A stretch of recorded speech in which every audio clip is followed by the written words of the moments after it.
You're watching Let's Chat.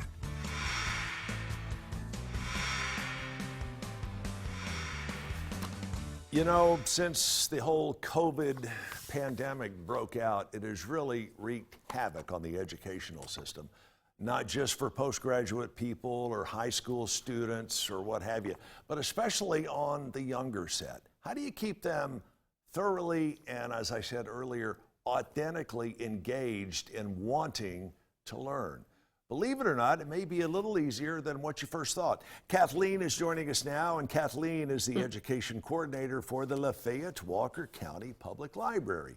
Kathleen, good to see you. It's good to see you too. Thank you. Tell me where we start in keeping the younger kids, sinking the hook in them, so to speak, and then keeping their interest piqued in learning. So you always start by asking questions, don't we? Anytime we have a problem. And as far as keeping your child's education and interest in that, ask them what they care about. You know, if they really want to be cooking and in the kitchen, build in reading comprehension, math, and science in with that lesson. All right, let me back up a moment. What if the children aren't able to read yet or are not fluent readers? What do you do in that case? You always start with play, and there's learning through all cases. And also don't forget to reach out to your network and the community, because there's already so many resources that exist. And if you're ever unsure about what those resources are, the library is here to help you. What kind of books do you think would be a good starting place that may stimulate their curiosity? So picture books I'm a huge fan of. And as far as, you really can't go wrong with them. Anytime a parent chooses a picture book, choose something that is of an interest to a child or even to the parent, because kids see how we react. So if they see us being excited and engaged and interested, they're going to be. And some of my favorites are, there's One Fox Accounting Thriller book by Kate Reed.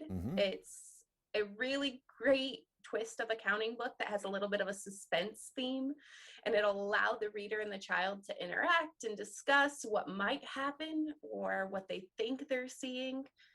And then there's also series such as Once Upon a Garden. That one is fantastic for any child that might be shy or having any troubles with self-acceptance or courage. And it shows relatable characters to them working through it. And then of course you have anything with, right now it's huge for ideas of consent and discussions about how to interact with others. And Can I Give You a Squish is a fantastic book for that. All right, let's flip that coin around. What if the child is an extremely fluent reader above their grade level, but they need a challenge? Where do you take them from there?